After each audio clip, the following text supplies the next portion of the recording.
Welcome back to the podcast. I'm your host, Jeremy Miller. Every week, I chat with fascinating people from all walks of life in order to bring you knowledge, inspiration, and insight.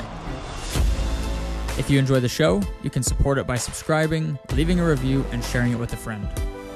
This is the Jeremy Miller Podcast.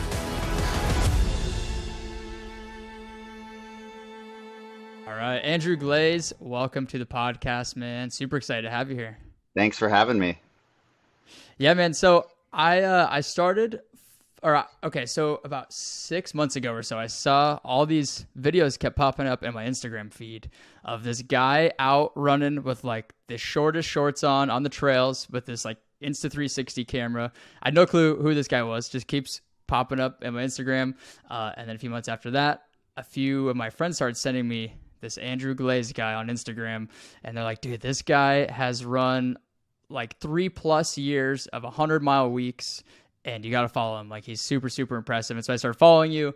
And then now a couple months later, here we are.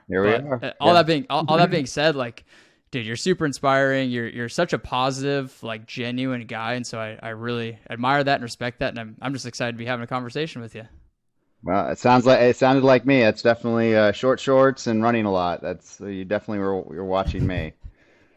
I love it, man. But I kind of want to just dive in, like, to your whole story. I want to know everything about Andrew Glaze today. Like, what got you to this point? Like, where did you initially get into running? Like, what was your very first experience with running? My very first experience with running would probably be like third or fourth grade. I played football, and they used to make us run, and it was terrible, and I hated it.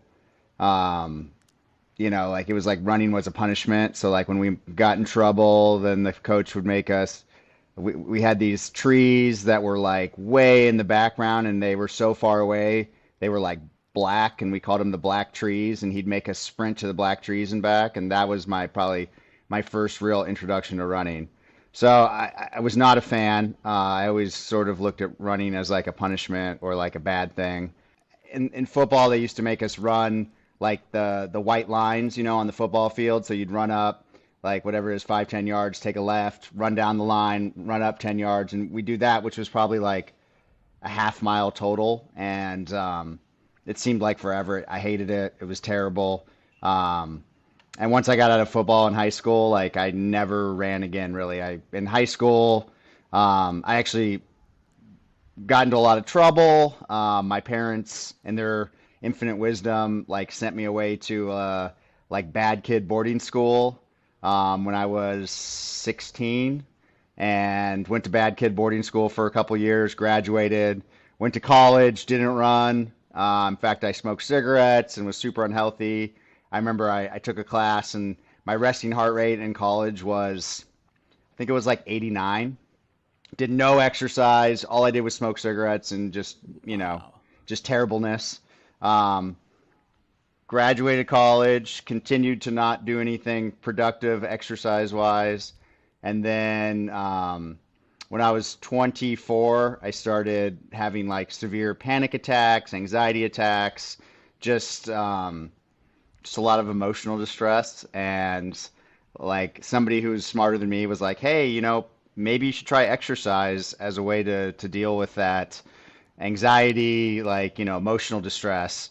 Yeah, so like before the internet, before everybody was like, you could find out, information.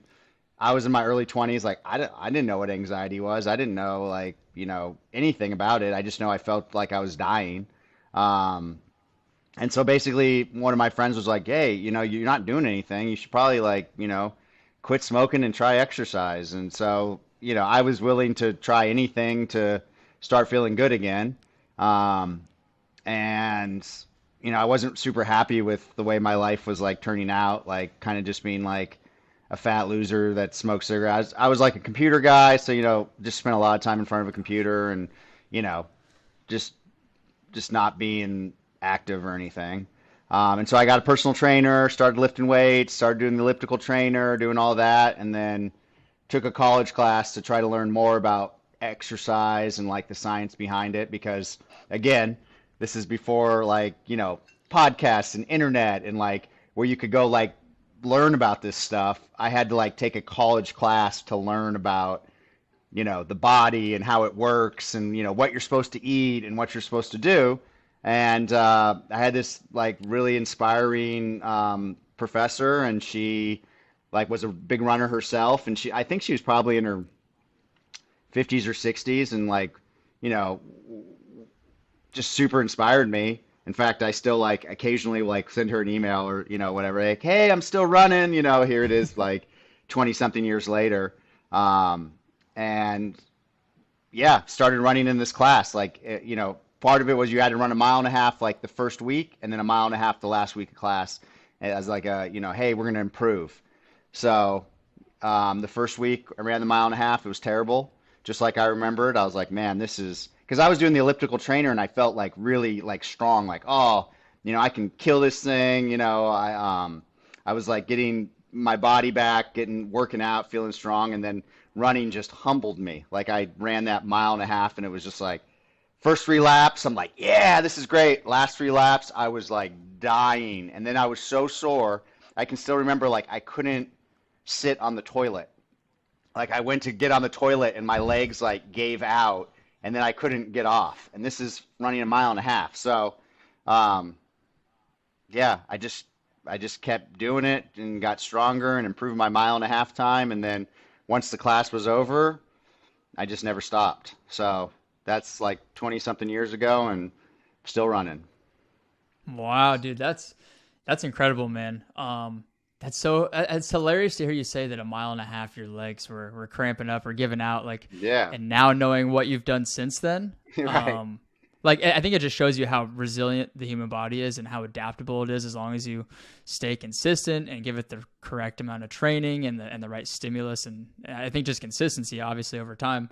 I want to go back a little bit to some of the stuff you said earlier about like your childhood and whatnot. Like, where do you think a lot of that anxiety came from in your late teens or early 20s? Was it like stuff at home maybe, or was it stuff at school, or I honestly just think like it was just me not doing anything. Like the body wants to move, and um, I'm like 22, 23 years old. I'm in my prime, and I wasn't like working out.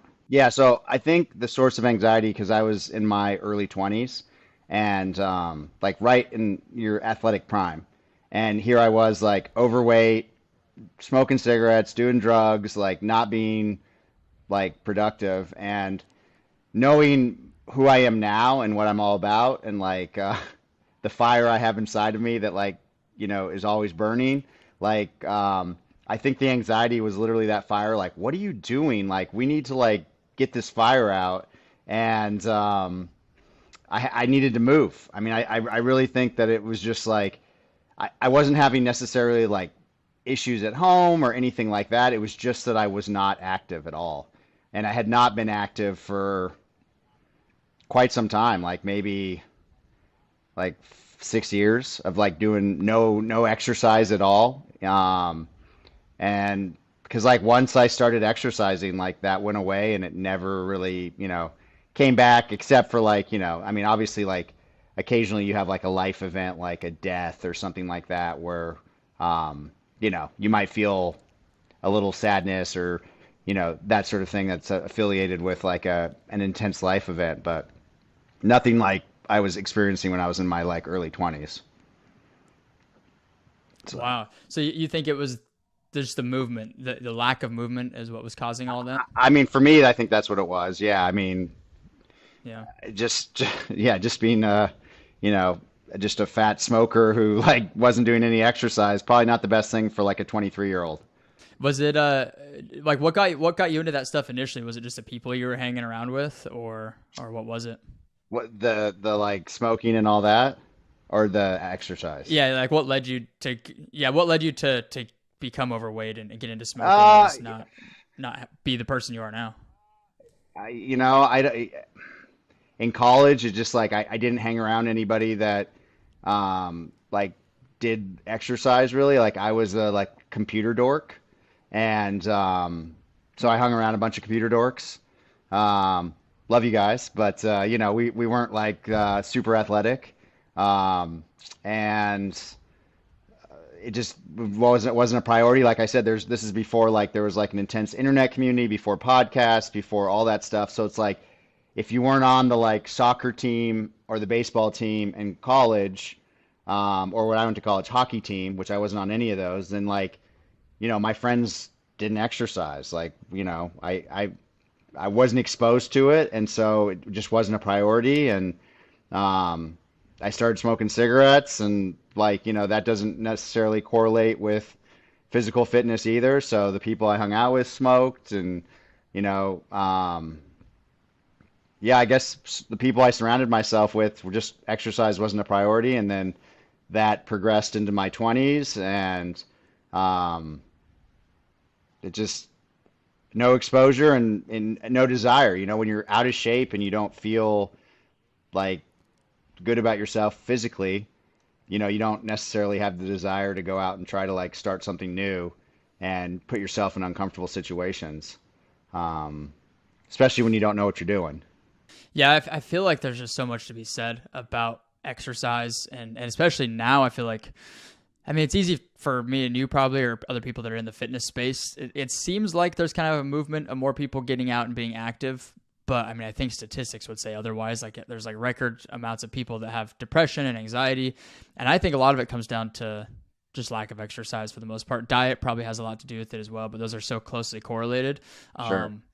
Now that you've been running for the last 20 years, do you feel like have you ever gone a prolonged period of time without exercising and within the last 20 years, like since you started getting into it? Um, yeah, I mean, there's, times when it wasn't like when my son was born, I kind of fell off the wagon a little bit, wasn't running quite as much, gained a little baby weight, stuff like that. And then there was like, I got kidney stones real bad once and had to have surgery. And so there was like a couple month period there where I was on like pain medicine and didn't run, and then had to like recover from surgery and whatnot. And they were, I mean, they weren't like the best periods of my life when I look back out of that 20 years, like those, like two times when I kind of stopped. I mean, I still like did it a little bit, but just not as much, time constraints and things like that. Um, but like I can remember coming out of the kidney stones and I hadn't really run in a few months, and I remember running like 2 miles up this hill and back, and it was so hard. But like I was just so happy to be like healed and being able to run again. And I just said to myself, like, my body will remember.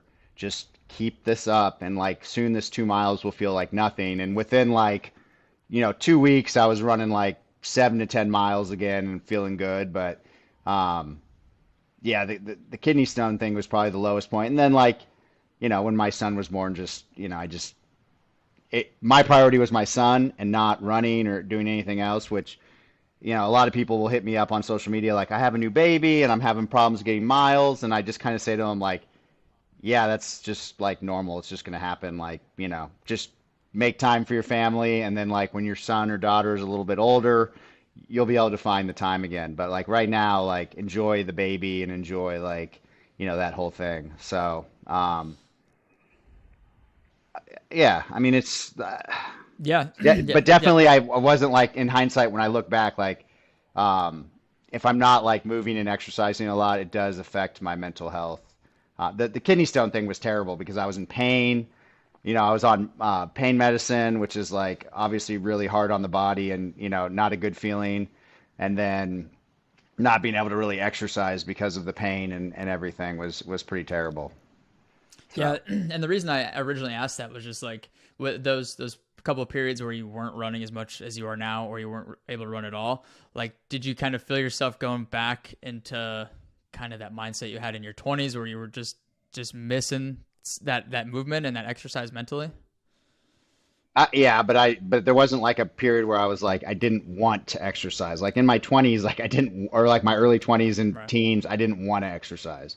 But like once I, started, um, I never wanted to stop. So, um, and I still like if I can't run, something happens, like say I get hit by a car or something, like I'll find something to do.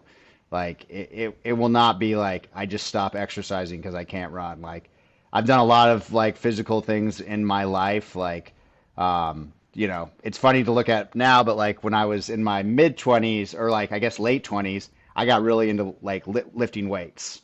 And like I used to go to the gym twice a day and lift weights. I lifted more weights than I did running.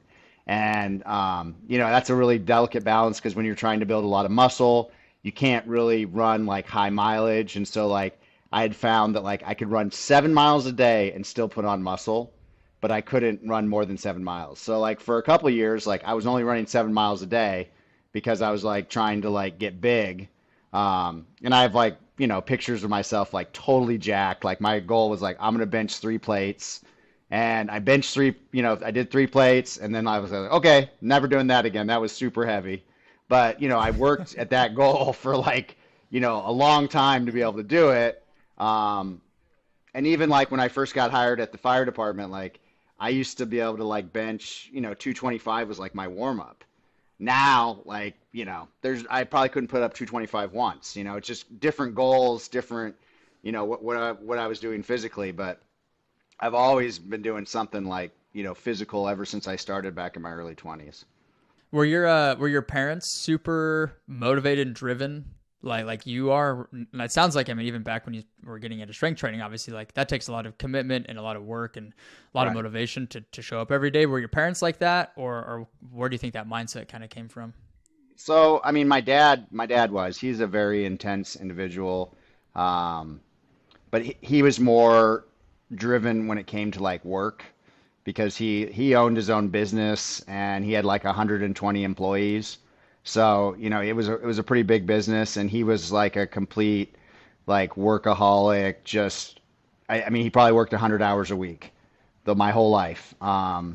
And so he definitely instilled in me like at a very young age the like importance of hard work.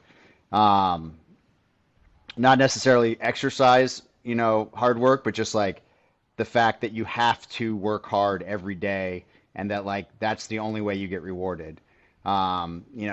He did not like laziness. He did not like, taking the softer, easier route. And so at a young age, that was definitely instilled in me. And then, when I got through my little rough patch, which again, like, started with them sending me away because I was a bad kid.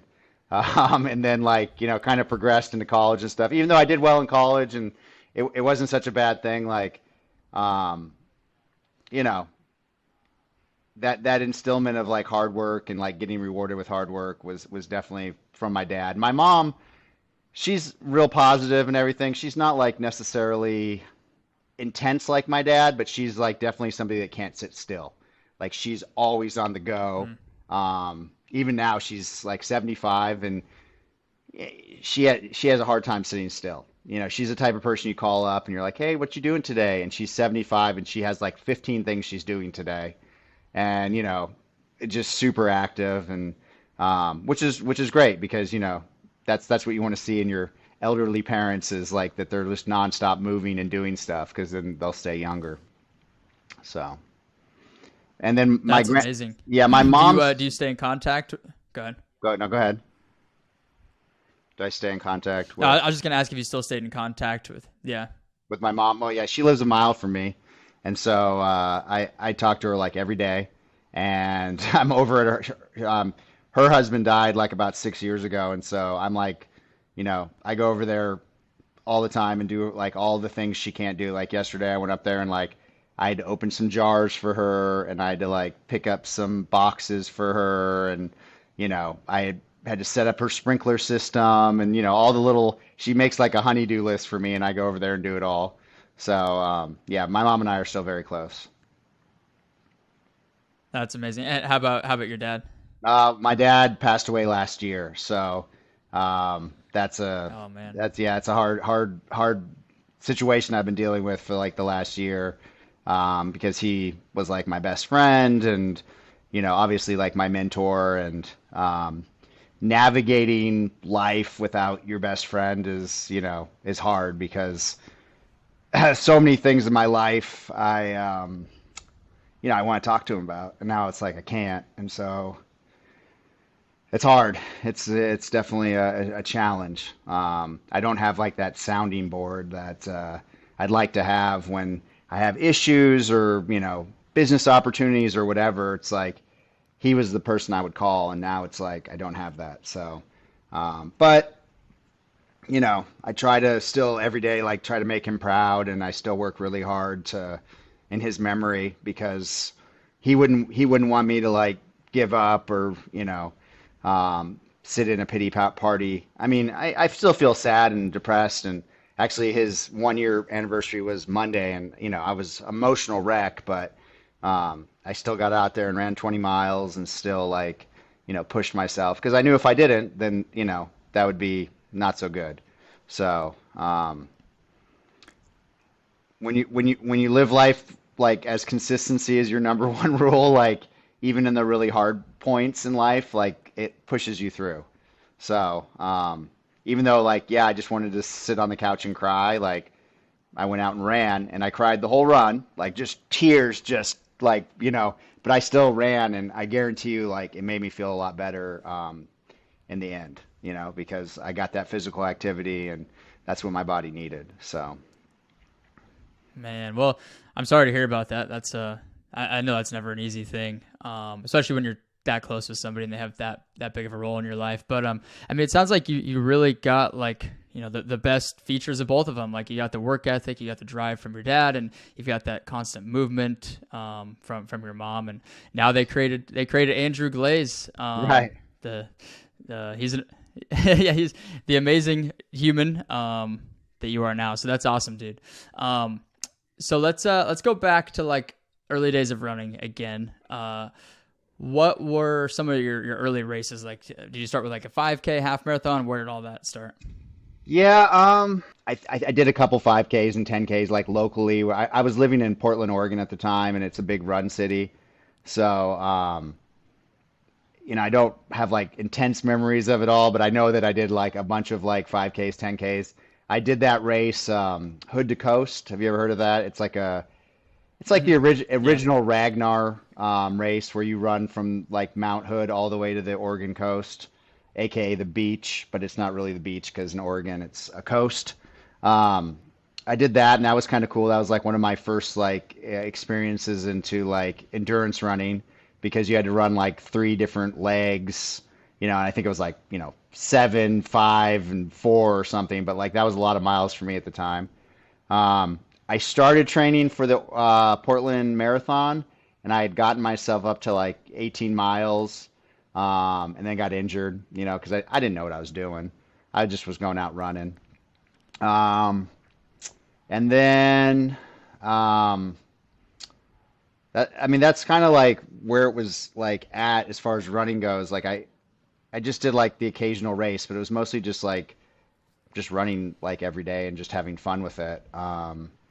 But at the time, like back then, like I was still in that mindset of like run as hard and as fast as you can for until like your body you like can't handle it. So back then in my 20s and like late 20s, I was a little faster than I am now. So and I am a little competitive. So I was trying to compete. I eventually like I got into like triathlons for a little while. I did a bunch of like I never did like an Ironman, but I did like a lot of the smaller ones. Got into that, and then I got really into half marathons for a little while. I did like a lot of half marathons. Um, I really liked that distance for probably until I was like 30, like 32 or 33. I think like half marathons were kind of like my jam. And then and so my PR is a 124, which I look back now and I'm like, wow, I can't believe I ever ran that fast. But I used to run like 6 minute miles, like when I was like younger, like Yeah. like just like that was like my thing, like a 6 minute mile. Like if I dipped into the fives, I always like felt good. Um, but obviously that's changed. 124 is very respectable. Yeah, it had 1,000 feet of vert too, so it wasn't like a flat half. Oh, Um, yeah. So, I mean, again, never had a coach, no training, just like, just doing my thing. So, um, yeah, I mean, that's sort of like the origin. And then like when I started doing those halves, and I found that, somehow got introduced to like the Xterra Trail Series, which is like it's like a dirt trail, like half marathons and stuff out here. And I tried that and really liked it. I was like, oh wow, like they have races on dirt. I had no idea. And so I did a bunch of like, I remember they were all like weird Ks. Like one was like a 22K, one was like an 18K, one was like a 15K. I didn't even know what a K was. But like, I remember one, like, I thought I was such a badass because I had to run through like a little stream. And I remember like at the end, like taking pictures of my legs and there's like mud all over them. And I was like, I thought I was so cool that I had to like, 'cause, like when you go from road running to like trail running, all of a Yeah. sudden it's like there's rocks and there's uphill and there's like streams. And it's like, it, I just thought it was so cool. And that sort of like opened that like gateway of like, oh, like this is a little bit more fun than running on the road. Um, and so then I started kind of going down that pathway of like trail running and like doing, and then it's like all these trail runs were like in these beautiful places like Malibu and like Newport Beach and San Diego. And I was like, this is so much better than running these little half marathons in like the local cities. So yeah, I got into that. And I remember like at one point sitting at the start line and everyone was like whispering about like some kid that was going to win it. And they're like, look at his shoes. Those are called Hoka's. And this was like the first year Hoka had like come out. And they looked so stupid. They were like these big, like, they looked like marshmallows on his feet. And I at the time wore like minimalist Brooks, just for like speed and like traction. I can't even remember what they were called, but like no padding, just for like running fast on the dirt. And I'm like looking at these shoes like those are the dumbest things I've ever seen in my entire life. And then like eventually now it's like that's all I wear. So, but I can still remember like, the first pair of Hokas I ever saw was some like random trail running kid that was like super fast and then that won the trail run that day. Um, but yeah, I mean, like I said, I've done a lot of like endurance things. So I've done normal races, triathlons, trail runs, and then I got really into obstacle course racing. And that's sort of like the gateway that got me into ultras because I ended up doing like that 24-hour Tough Mudder called World's Toughest Mudder.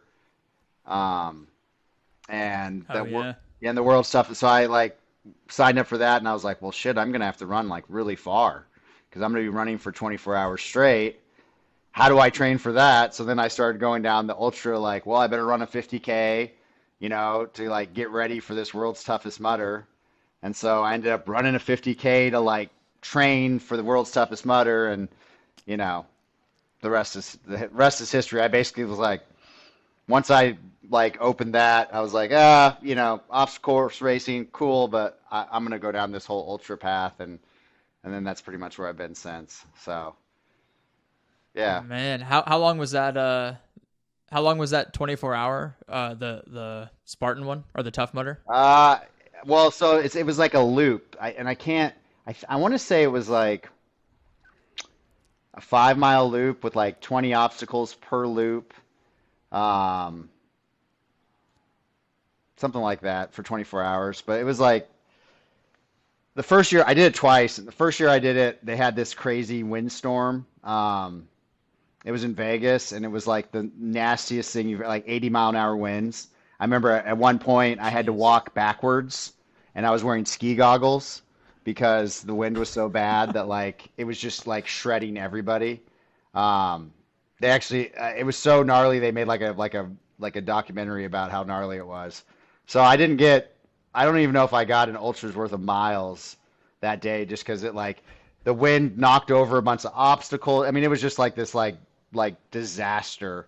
Damn. And then I went back and did it the next time, and I ended up getting like hypothermia because it was so cold, and didn't really do well that time either. But like I still tried it. But at the end of the day, yeah, being like really cold weather and then being in a wetsuit for 24 hours as you're in and Mm. out of water is as my body was not. This is before ice plunges and all my ice bath stuff.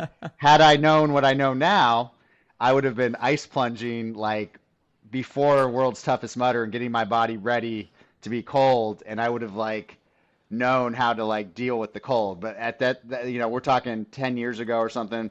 I did not know how to deal with it at all. And yeah, my body shut down and like I was like, I don't want to be cold. And that was that. It's the early origins of my um, mental strength journey, which wasn't always so good. Like the mental strength I demonstrate now in life uh, wasn't always like where I am like now. It's taken a long time, just like in running, it's taken me a long time to be able to run as far as I do. It's taken me a long time to work on my brain to be able to like really understand how it works and like stay strong. Um, because when I first started doing ultras, there was a lot of weak moments that I gave into just because I wasn't strong enough to push through. So, which is part of being a human, right? Yeah, I mean that's what I personally love about running so much is it's just the most tangible way that I've been able to find to see your mental strength grow over time because you could just use a distance or a certain race to show how strong mentally you are. Do you feel like that comes with age, or do you feel like it's more of a byproduct of just all these events that you've done? Because I always hear people say that like running 100 miles is like life in a day because you have all the ups and downs and it's a roller coaster of emotions and you experience everything you would in life, but in 24 hours. So do you think that it comes from that mental strength that you've got now? Do you think a lot of it just comes from all these challenges that you've done? I mean, it definitely helps.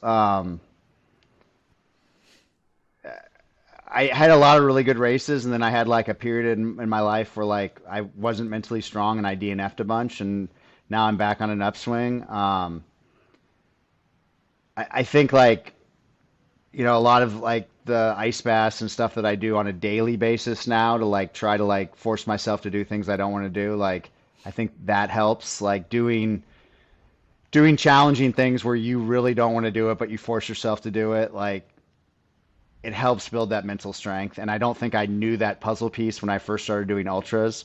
I knew that they were hard, but um, I didn't necessarily know how my body would like the whole roller coaster. It took me a little bit longer to figure out, like, because when you run like a half marathon or something like that, like you might feel a little weak at some points, but like you normally feel pretty strong through the whole race. And so like when I first started doing ultras, like I wasn't used to like the shitty parts. And so if it got too shitty, like sometimes I would just be like, all right, fuck this, and like you come up with some excuse, like, and then you quit.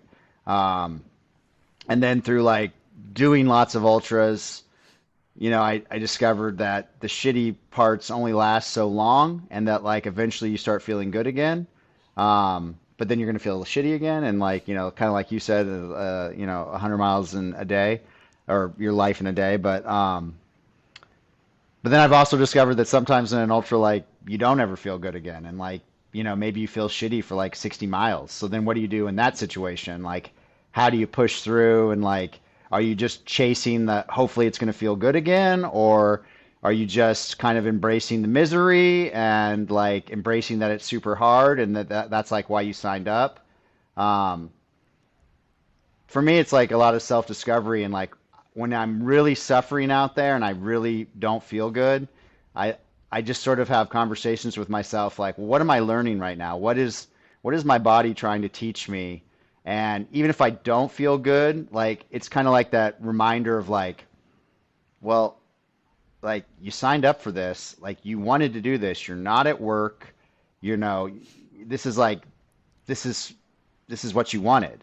So it's like that reminding myself that like even if I feel like shit, like there's a reason why I feel like shit, and it's like I should embrace it and just sort of like um, you know, like wrap myself in that terribleness and just remind myself like this is like that type 2 fun where it's like it might not seem fun right now, but we're going to look back on it and say, wow, that was really fun, you know? Um, and I just kind of have to remind myself that, that's where I'm at right there. And, um, you know, if I just keep moving forward, eventually it's going to be over.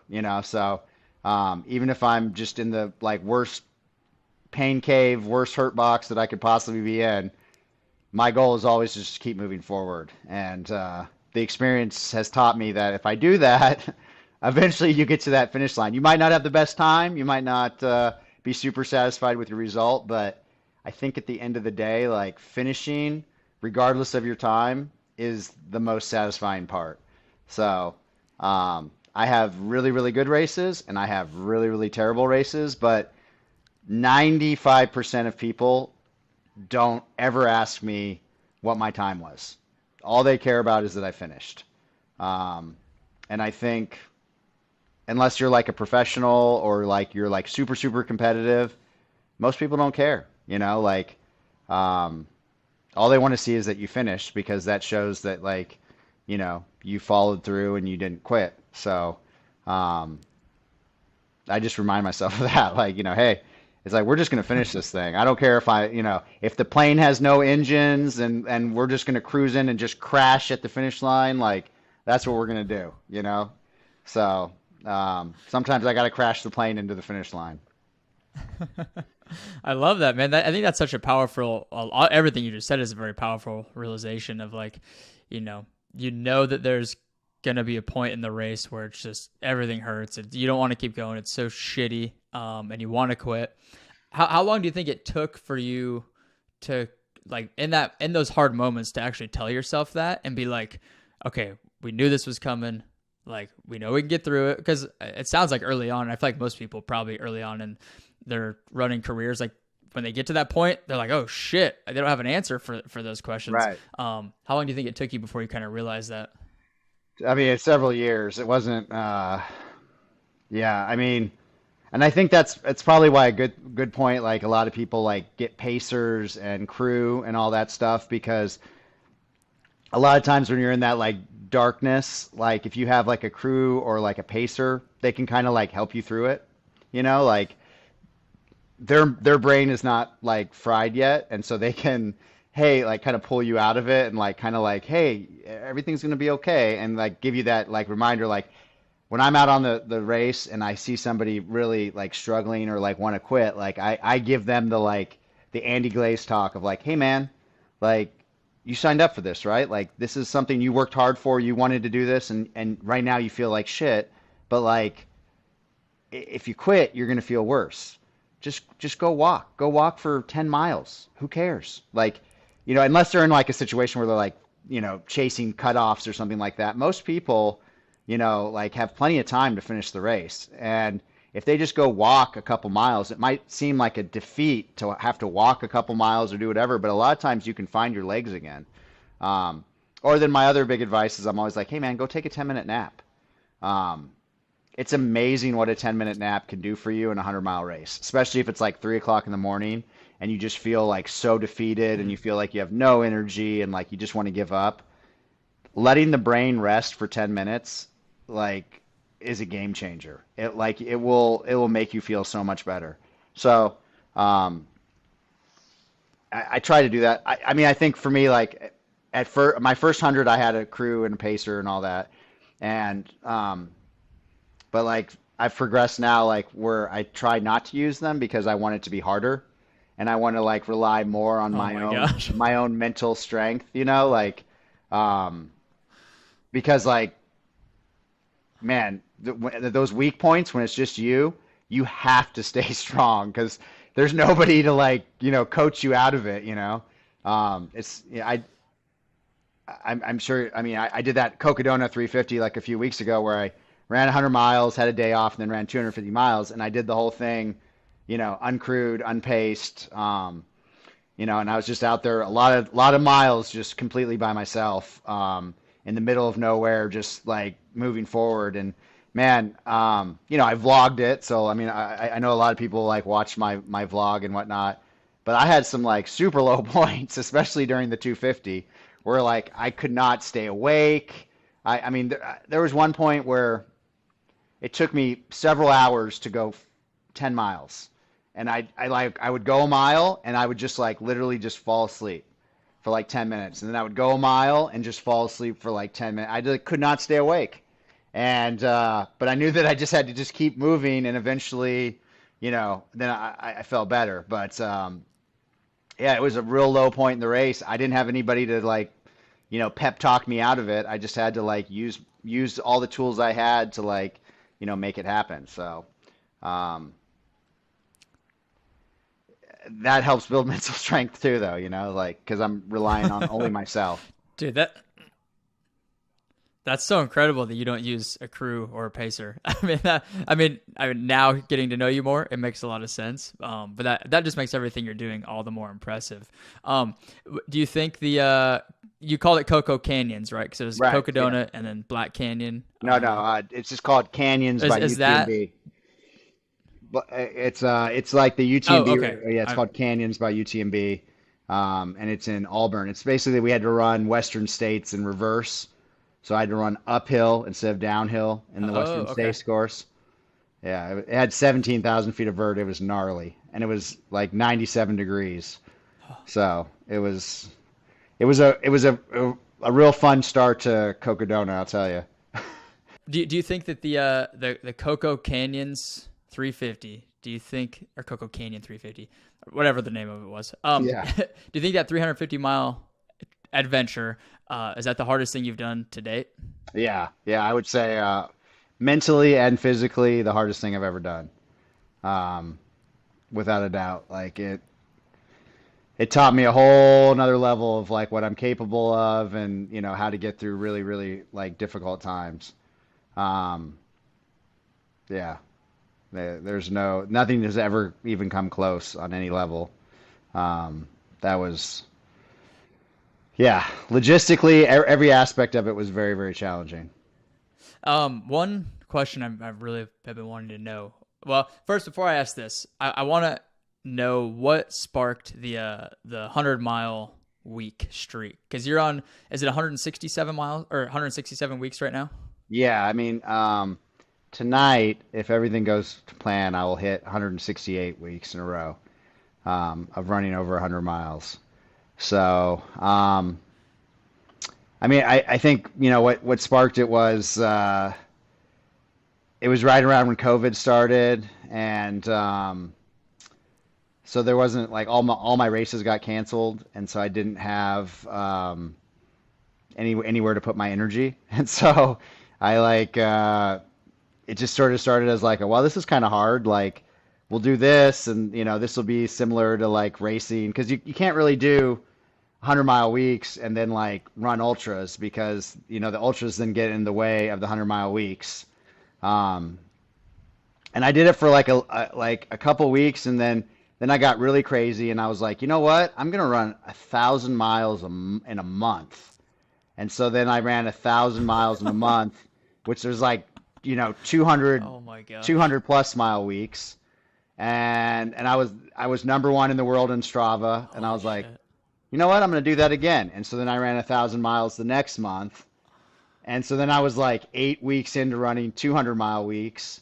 And then I did that for 18 weeks straight of 200-mile weeks. And then I ran Cocodona the first year. So that would have been 3 years ago. And then after that, it was like after Cocodona, like I couldn't continue on the 200-mile streak. So I did 18 weeks straight, and then I bumped it back down to 100 miles, and then have been at 100-mile weeks since then. Um, and normally it's like 140 to 180, somewhere around there. I don't normally have a 100-mile week, but everybody understands what a 100-mile week is, so that's just what I say it is. Yeah, it's something crazy. Like I've run like 23,000 miles in 3 years or something like that. Because I think I had two 8,000 mile years and then one 7,000 mile year. Um, it's a lot of miles, a lot of time on the feet.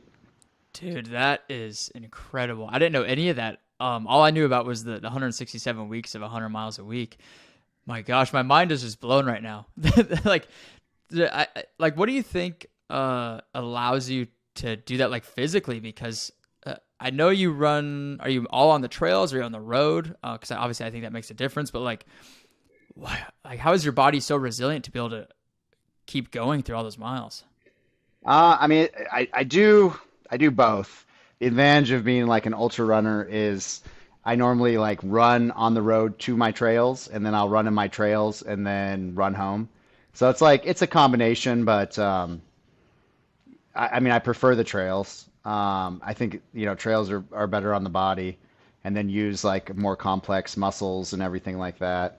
Um, I mean, I think the reality is like because I'm not professional, because like I'm not like out there like competing um, for like the top spot or anything like that. Like I can just be wrecked all the time, and I've just sort of like embraced that. Like I'm always sore. I always wake up like and get out of bed like an 80-year-old man, until like my body, until I like warm up a little bit. Like my body's like, oh man, you like killed yourself yesterday. Let's take a day off, like every day, and then I kill myself again, and then it's just been going on for years and years and years. So.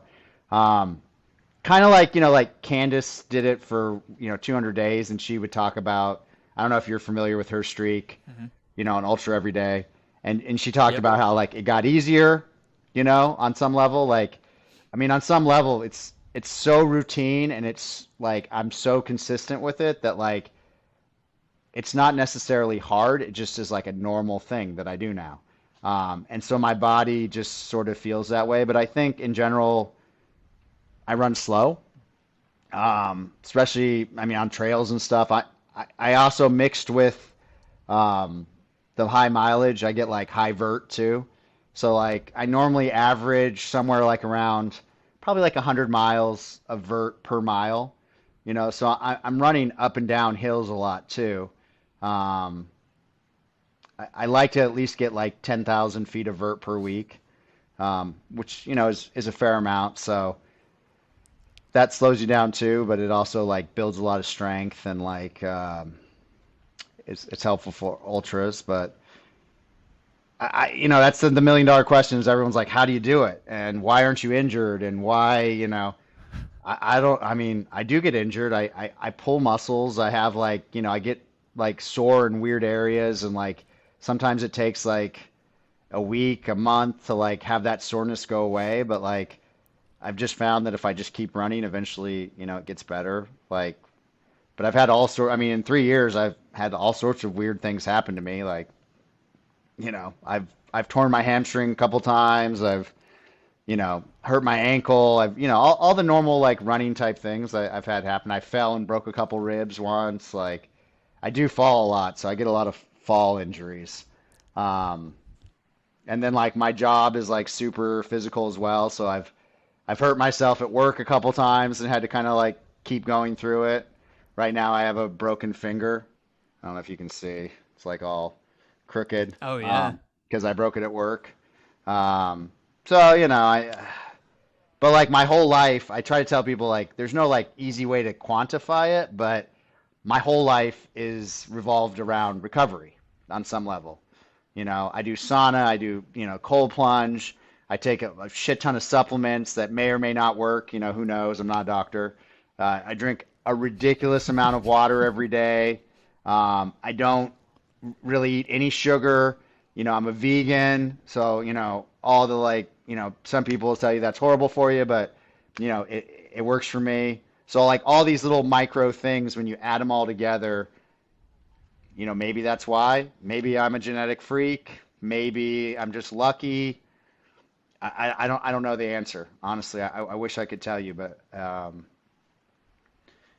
somehow it just keeps going on. But personally, I thought it would end by now. So, something's got to happen where it's got to stop. So, uh, I don't know. It hasn't yet though. But when it does, I was talking to my buddy during Cocodona, and he's like, "What you need to do is get a bunch of people, and we'll all go out to the Forrest Gump site, where he's like in the movie, and he's like running, and Yeah. everyone's behind him, and then I'll just stop and I'll say, I think I'm gonna go home now, and just that'll be the end of the streak, something like that. But Oh my gosh. yeah, I mean the thing is, if the streak ends, it's not like I'm gonna quit running or something like that. I'll just keep doing crazy shit, like, yeah, keep racing, keep having fun. So, Do you know if that's is there like a Guinness World Record for most consecutive weeks of 100 miles? I'm assuming you've looked this up before. I haven't, because I'm not doing it as like like I don't really care. Like it was never like a thing where I was like trying to break. That makes it even better. I I've never looked into it. I know like Guinness charges you money to like do records and stuff, and I'm like, Mm. I mean, it's kind of like people like they're always like my ranking in Strava because a lot of times I'm like kind of high, and like I said like a couple times I was like top one or like number one in the world, but like it was so exhausting because I had to go in there and like report all the cheaters. Um, and and I was spending all this time reporting cheaters, and it was like it took away the joy of actually like running the high mileage. And so like now it's like I'll be like 12th place, and maybe there's like two or three cheaters in there. Maybe I'm really 10th, but at the end of the day, I don't really care if I'm 12th or if I'm 10th or if I'm 20th. Like I know I'm running far, and I'm running further than a lot of people. So like to me, it like really doesn't matter. Um, yeah, I mean, maybe I'm up there. Maybe there's some other crazy guy out there running 100-mile weeks. I don't know. I was on a run today and I met this guy. Um, he's an ultra runner and we've run races together, but we've never really connected. And we ran a couple miles out on the trails, and then he was telling me yeah, he's run 13 miles every day for 3 years. And I'm like, oh, that's awesome. So there's always like there's just crazy people everywhere. Um, just a lot of times they don't like maybe like talk about it as much, or like I just happen to have like this like insane following on social media, so more people know about it. But if I didn't have that, then it would just be still like 3 years ago. I had I probably had like 2,000 people following me on social media. Maybe 5,000. I don't know. Not very many. And so like when I started the streak, like it wasn't like I was doing it to get like social media fame or like whatever, but over time, then more and more people hear about it, more and more people see it, and it becomes more of a thing. But um, at the time, it was just Andy being crazy like I always am. So, no big deal. But now it's like, more people know about it because all these people follow me. So.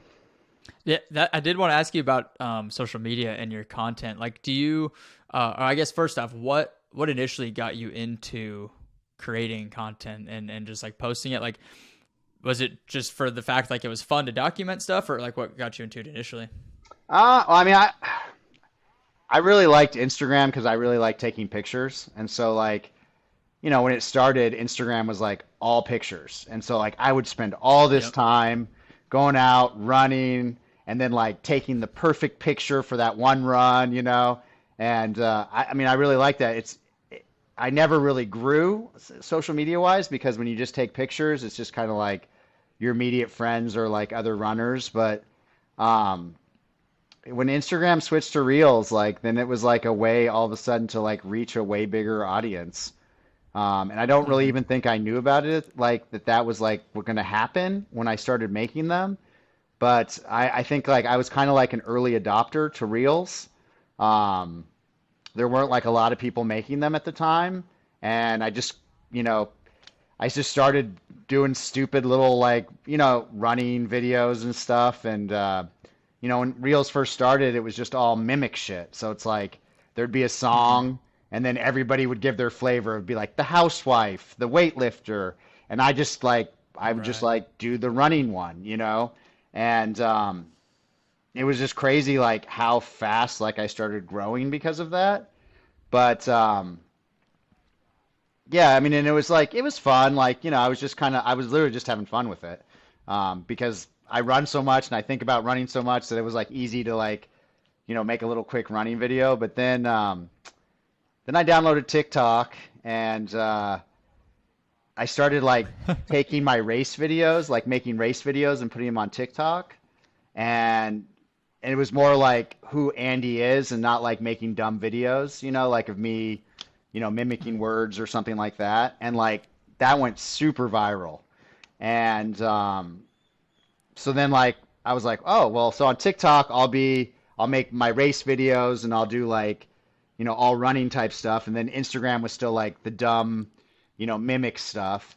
And then at some point I was just like, I'm just gonna just be Andy on Instagram too. And like, if it doesn't do well, like, who cares? Like, again, it doesn't matter to me because I'm not like sponsored or anything. So I did like a transition where I went from like making kind of like the silly videos to like just me giving advice and me talking and just who I am, and like it just played really really well. So on both platforms I kind of like, I'm not like massive like some guys, but like for running, I'm like I think I'm kind of up there for like followers and stuff. Definitely on TikTok I'm one of like the top TikTok running accounts, but um yeah, I mean it's just been kind of fun, and like I've obviously done it for a lot of years, so I have a lot of knowledge and a lot of experience. And it.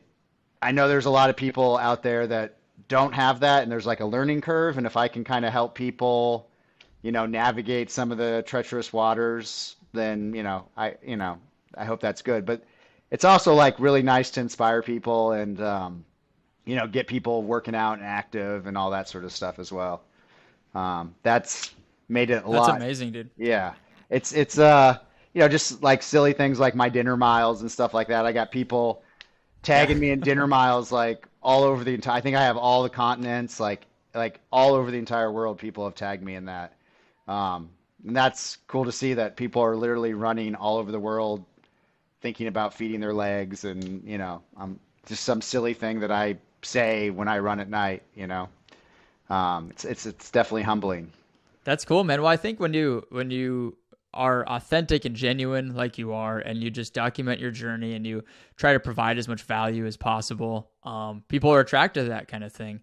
And it's pretty clear that that formula works of just authenticity and providing some sort of value to people, whether it's inspiration or tips and tricks for how to run ultra marathons or just how to recover better or whatever it might be. So I'm assuming that you're just going to keep growing and keep accumulating and these followers and a big audience. And my next question would be then, like, do you have a goal with your content or your social media, or you're just going to keep growing the audience, keep inspiring more people? Like, do you have any intentions of like building any kind of like brand or merch or anything like that to go along with it? I mean, not really. I haven't, I have people send me all these like shirt ideas and stuff like that. And I think it's kind of cool, but like, man, my time is so limited that, trying to like turn it into like some sort of like selling t-shirt thing. My dad would kill me if I said this, but it's like, my I don't need like extra money. And so it's like, and he'd be like, you always need extra money, but it's like, and that's probably true. You can always make more money, but my focus in life isn't making money on that level. It's like, I have a job for that pays me well. And my motivation on social media is just to like inspire. And although I have a lot of friends that have tons of deals and brands and do all that stuff, and I like totally respect them because maybe they're not in the same financial situation that I'm in because I have a good job. Like I don't want to be that guy. I don't want to be the guy that's like, wear this hat because Andy Glaze wears it and it'll make you run faster or something like that. It's just I don't like to see that shit on social media, even if it's my friends doing it. And so I don't want to be the guy that does it. It's just not my thing. If I were to like take some sort of like sponsorship or something like that, it would have to be some sort of like some experience, something that's not like financially tangible. Um, Something that like, or something that inspired me or that I would think would be cool. Like if I get like, I don't know, like if I got like a race entry free or something like that, like then I get to go run the race, then to me that's like worth it, even though I'm like financially benefiting. To me, it's like I get to run the race. So it's like that would be the benefit. But it's like if I'm selling you goo and I'm like, hey, buy goo, it's like, whatever. And I make a lot of videos with a lot of products, but like it's all, I mean, I'm not getting any of the products. I buy them all, and then, it's what I use. So I'm sure those brands love me, like my BOA shorts. I wear all these crazy shorts. I'm sure Boa loves me, but like Yep. I'm not going to take any money from Boa because, one, they're like $40 shorts. Like, you know, what are they really going to offer me? Like free shorts? Like, I mean, you think I'm worth $40? Like, I mean, it's like everyone's like, oh, you should be sponsored by Hoka. Why? Because you think that $100 pair of shoes like can buy me? Like, no. Like, first of all, I'm way more expensive than that. But like, I just it's just not my thing. I'm like, but it might change. I don't know. Like, I got Logan Paul DM'd me and he wants me to like run a marathon in a Prime energy suit, and I might Oh do my that gosh. because I think it'd be like really funny, to like wear one of those big inflatable like Prime energy suits and like run a marathon and like make a video about it. And like, when Logan Paul DMs you, you're like, that's kind of cool. Like, how does Logan Paul even Yeah, know, dude. like, even know me? But the power of TikTok, I guess. So, and then my kids think like that it's like the coolest thing ever that like, they like Prime sent me all this like free, like sent my kids all this like, free Prime stuff like hats and bottles, and they're like in hog heaven because, you know, they think it's really cool that Logan Paul sent me this stuff. But yeah, I don't know. I might do it. I might not. Like, I think it's like, to me, that would be like funny and like, it'd be a good story and my kids would like it. So, something like that might tickle my fancy, but like, I'm not going to be like sponsored by Prime. It's not like all of a sudden I'm going to, you know, start wearing Prime shirts and like telling people to drink Prime. Like, I'm going to make a funny video and then like move on. So if it happens, but it's, Dude, that's super super admirable. Like that's very admirable. Like I personally don't know of anybody that's creating social media content that's like saying no to brands, saying no to like any kind of sponsorship or even free stuff. Like it's a very hard thing to say no to because I mean who doesn't like free stuff? But right. I mean I think that just goes to show how genuine you are and like you're sticking to your guns of like I'm just me. I'm just here to run and inspire people and smile along the way. So Yeah. it's super contagious and it's like it's inspiring to me as well. Well, I mean, that's the value in my Along, life, though. It go ahead. provides me value too, right? Like to like not have to take it or not, do it. Like, you know, everybody inspires me too. Like I inspire people, and then, I get all these messages, like, and people reverse inspire me as well. So it's cool. Dude, these ultra runners are too damn modest out here. You guys, I think that's part of the reason why ultra running. I mean, it's a newer sport in general, but I feel like that's part of the reason why it's not like crazy popular is because every ultra runner I've ever met, they're so modest that they don't like to brag about these things. Like they don't like to go out and be like, "Yeah, I ran 100 miles." Like you have to pry it out of them most of the time. I don't know. It's such a cool sport, and I think there's obviously something to ultra running and just running in general that like it makes people humble and more genuine in some aspect. But I don't know. I love it, man. One thing I really am curious about, which I'm sure you get this question a lot, but you mentioned you have a job. Yeah. You mentioned you have kids. I know you've got a wife or a girlfriend. How do you balance all of that with running this many miles and doing all of these things well? The balance is it's that's probably the hardest part. It's like way harder than running. The short answer is I wake up super early and run before everybody wakes up, and I do that both at home and at work. Um, you know, at home I wake up at like 3:30, and then normally obviously the kids wake up and then go to school, so I can run all the way pretty much. I run pretty much till like lunchtime, and then the kids get off school, and then I have the whole afternoon with them. Or if they're not, um, if it's like a weekend or something like that, I'll run until they get up because my kids are like 12, 11, and 9, so they're starting to like be at that teenage age where they like sleep in real late and they stay up real late. So Mm. I take advantage of that. I'm like, yeah, sleep in totally, and I go and I'm running. So I run a lot when they're asleep, and then I do 2 runs a day, which is like an easy way to like bump up your mileage. You know, like tonight I'll probably run like 7 or 8 miles, and like kind of like just a short run in the evening, and the longer runs like in the morning. So when you add them together, you get more miles. At work, it's like kind of the same thing. Like, we run 911 calls 24/7, but we tend to be like slower in the middle of the night. So I'm able to like I wake up early. We don't have to like at work. We have like set times we have to wake up. Like everybody has to wake up by 7 a.m. And so I'll wake up at 3:30 and I'll run till 7. And then everybody else, we're allowed to work out from like 8 to 10. So then I'll be like, oh, well, I'm gonna work out again, and I'll run again from 8 to 10. And then like we're allowed to work out again in the evening, and I'll run again in the evening. So, but again, people call 911 all the time. So at work it's harder because even though I can work out from 8 to 10, we might run 3 911 calls from 8 to 10, and I might run 0. Or like we might be running calls all night or have a fire or something, and I'll run 0. So, normally I can get like miles at work, but like it's not as consistent just because the schedule is not consistent.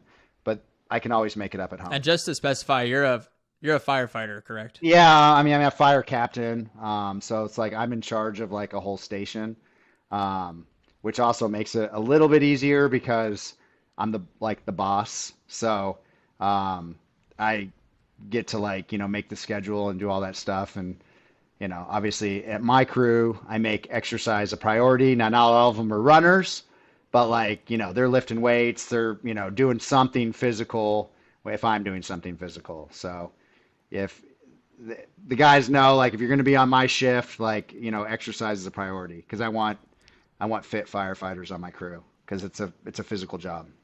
When you're running at work, because I'm assuming you have to stay pretty close to the firehouse or the fire station. Close. Do you just run like laps around it, or? Yeah.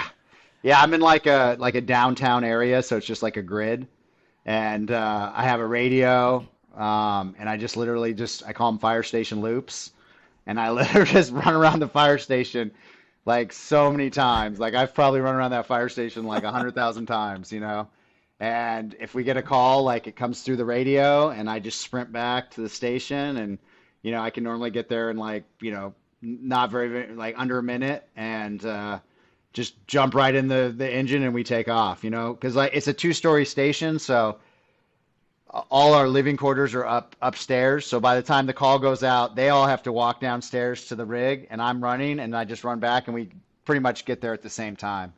So. Yeah, I mean, it works out well for me. But I've done it for so many years, like it's become, routine over there as well. And everybody knows, like, I'm the crazy running captain, I mean, that's just the way it is. So how far is that loop? Probably like 0.1, 0.2 miles or something? I'll do there's sidewalks, and I'll do like I get kind of bored, so I'll do like all sorts. I'll like go up a street, come back down. I'll do a loop around the station. I stay within probably like 0.15 at all times, but I kind of will like do like different things to try to like make it quite not so boring. But the thing is like it's a college campus across the street, so I can kind of run like a box. But if there's like a call, I can just run straight back through like through the college, or like over grass or something like that to get to the station. I do loops, but like line of sight is always like quicker. Does that make sense? Yeah. You got to host like an annual Andy Glaze Fire Station Ultra or something. So like one year I worked New Year's Eve, and I started running at like 6 p.m. and ran all the way until like the first or like 12:01, and I got like I think I got like 30 miles or 31 miles or whatever. And it was like, we didn't get one call the whole night. I couldn't believe it, which like never happens. Wow. And I just ran the whole time, just over and over. And I had a little aid station set up with like food and water, and I was like eating it. And like, the whole time, of course, I'm like, please, can someone call 911 so I can just have a break, but nobody called, not until after I was done. Damn. So, yeah. That's funny. Well, if you make it like an official event, I'll be the first one to sign up for that. All right. Well, I'm gonna like I don't know if you saw. I don't probably not, but like for my birthday, I ran 100 miles, and I invited a bunch of people like to like join me, and like a ton of people showed up, and everyone kind of ran like little sections. Like people would run like 10 miles, 8 miles, 3 miles. One guy showed up and ran like a quarter mile just to run. And I think I'm going to turn it into like a bigger thing every year. And, like it's kind of a fun course because we run from my house in Redlands, and then I have a house in San Clemente at the beach. And it's like 100 miles from house to house. And so Oh, nice. I'm gonna try to turn it into like a bigger thing where I get more people to come join. Um, and like I'm sure a couple crazy people will run the whole 100 miles, but I'll lay out the course, and then it's like a lot of easy access points, and we'll see if we can get a big old Forrest Gump like group running like this like ultra on my birthday. But yeah, last year it was crazy. Like people even like showed up with like water and just waited for me to run by, and like it was like a big thing. I had like a Garmin in reach on me so people could track where I was, and yeah, I ran the whole thing. So it's pretty easy too because you're running kind of like flat downhill to the beach, and it's Mm. like it's not a super hard 100, but it's it's still 100 miles. Yeah, that's amazing, man. What events or challenges or races do you have coming up here in 2023? Um, so I've already done 8 ultras this year. Oh Six my God. 600s, the Cocodona 250, and then I did a 12-hour race where I did 65 miles. Um, Next Friday I have Do you know San how Diego. many, have you counted how many, How many miles it sorry, is? I was going to ask how many hundreds have you done to date? Or That I ultras, I guess, that either I or. don't know offhand. I want to say somewhere around 30, I think, something like that. Not all of my hundreds are like sanctioned events because I will do like self-supported hundreds and stuff like that, just for fun. But I think it's somewhere around 30. Um, yeah, I don't know. I should be like better about that. I think if you go on Ultra Sign Up, it says I've done like 60 something ultras, maybe something like that. I don't know. Again, things like I don't really care about, like Right. buckles, all that stuff. Like I have a drawer that I just throw buckles in, and like, it just is what it is. So, that's not my like motivation for doing these things. And I'm not hating on people that like them because I think it's great. Like if that's what motivates you, totally cool. But it's not what motivates me. But I like the struggle, and I like the hardness and the memory of like, what I learned about myself. So yeah, next week I have San Diego 100, and I'm doing like another like I'm calling it the San Diego double because the rock and roll marathon is the next day. So I'm Mhm. finishing San Diego 100, and then like 12 hours later I'm going to run this rock and roll half marathon with my wife.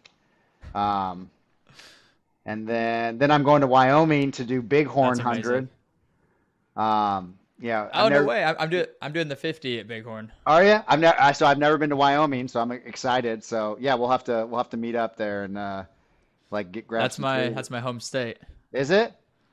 Well, awesome. Yeah, Like I live in Austin now, but I live in Austin now, but I'm from Wyoming. I did the 50-mile last year. It's a beautiful course. You're gonna love it.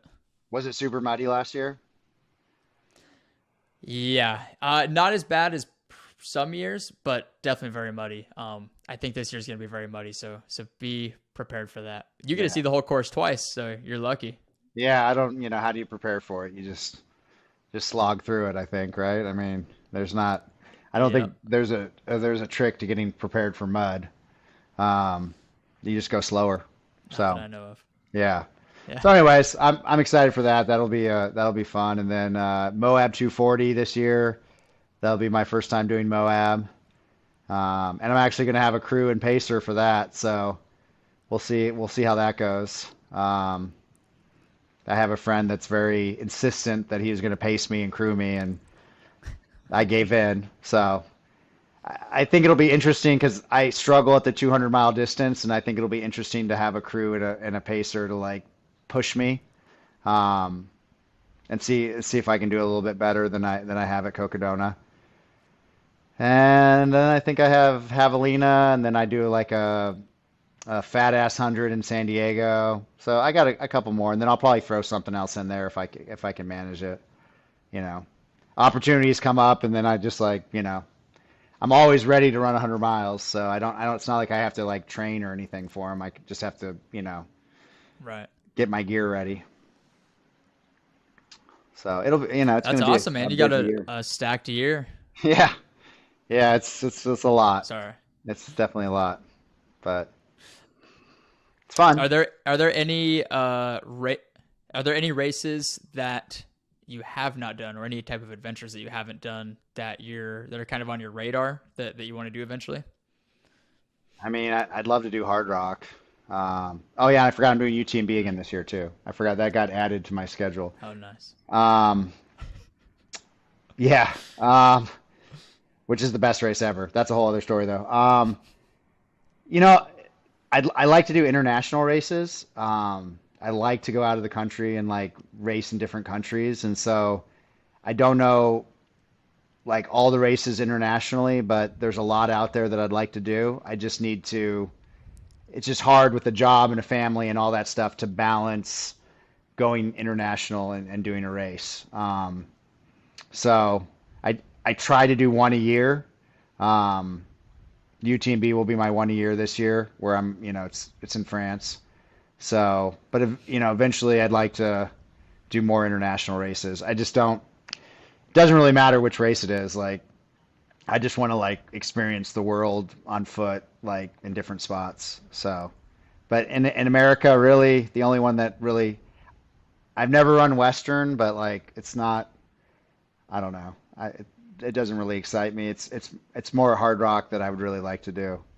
So, and for everyone that always asks, like, do you want to do the Barkley marathons? Like, I mean, you know, it's like that's like saying, do you want to win the lottery? Like, yeah, I would love to win the lottery, but to get into that is like impossible.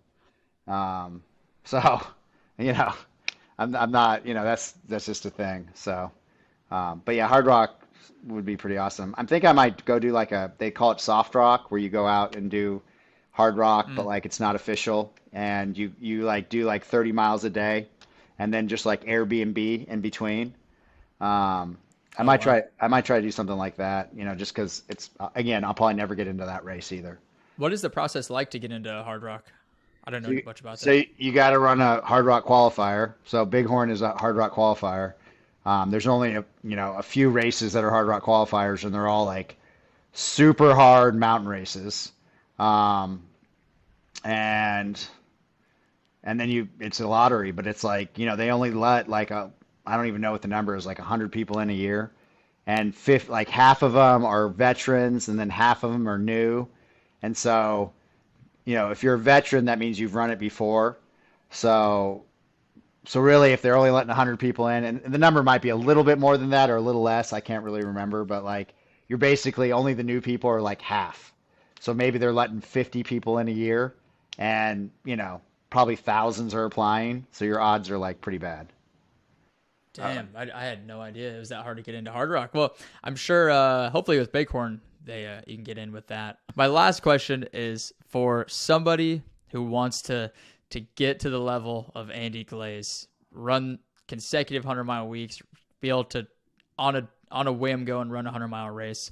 Like, what piece of advice would you have for somebody that wants to get to that point? Don't do it. No, I mean, you know, I, yeah, I don't ever recommend anybody do what I do. I mean, yeah, it's more like I'm the circus freak that you like point at and you're like, oh man, look at the arm growing out of his cheek, you know? Um, no, I mean, what I tell people like with that, like, I'll use it like people always ask, like, I want to run a 100-mile race. Like, what do I do? And my advice is always like, do it slowly. Respect the distance. Everybody wants to stand around the water cooler and say I ran 100 miles, but every ultra distance will teach you something about yourself and teach you something about your nutrition, your hydration, the pain cave, all that stuff. And when I did 100 miles for the first time, I spent like a couple years just doing smaller ultras first. I ran a bunch of 50Ks, then I ran a bunch of 50 milers, and I still like sprinkled in 50Ks after the 50 milers. Then I ran a couple 100Ks and 50 milers and just like bounced back and forth and all the different distances. Some with crazy vert, some that were flat, just trying to learn as much about my body as possible.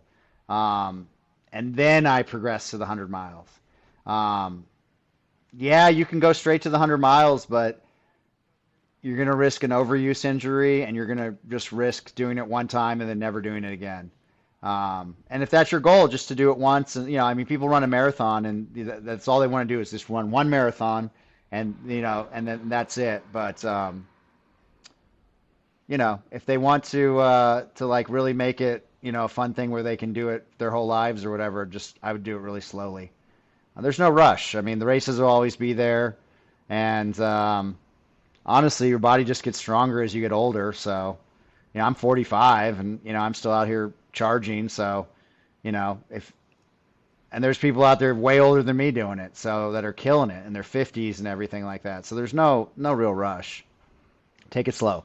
Man, yeah, that's one of the coolest things about ultra is I see people out there in their 70s, 80s killing 100 miles. It's incredible. So, dude, that's beautifully said, though. I really, really enjoyed this. I really appreciate you coming on. Yeah. We definitely got to do an in-person podcast because one, this delay has been killing me this whole Right. podcast. Yeah. And yeah. second, I just want to meet you in person and have that connection too. So at some point in the future, we definitely got to get together, go for a run and do another one of these 100%. things. I want to come to you Austin. coming on.